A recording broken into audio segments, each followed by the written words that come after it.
Hello everyone मु समस्त को स्वागत करुच्ची आज सुंदर वीडियो को। तो आज वीडियो रे आमे 6 सेमिस्टर रो एथिक्स वैल्यू क्वेश्चन आंसर आलोचना करबा। आपण मानू एक बहुत बड़ इंपोर्टेंट अपडेट अच्छी से प्लीज यार वीडियो को शेष पर्यंत देखंतु नहले आपण माने ही हैरान हेबे।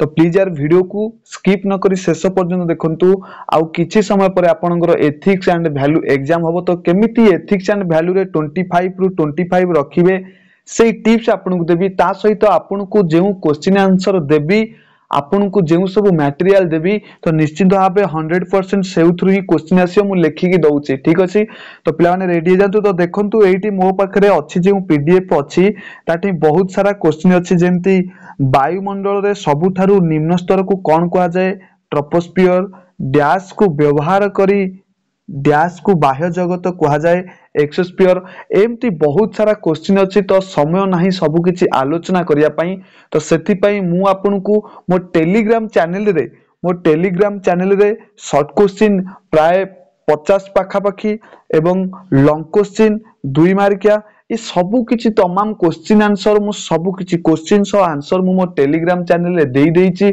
तो सेति पई जेउ माने भी एग्जाम रे भलो करिवा पई चाहुचंती तो फटाफट टेलीग्राम चैनल को जानतु एवं चैनल को सब्सक्राइब करंतु। जेउ माने भी फटाफट आसीचो चैनल को सब्सक्राइब कर दियंतु, वीडियो को लाइक करंतु, वीडियो को अन्य पिला मानक पाखु को शेयर करंतु। फटाफट जाई टेलीग्राम चैनल रे जॉइन हेगिरी पढ़ा स्टार्ट कर दियंतु। जय जगन्नाथ।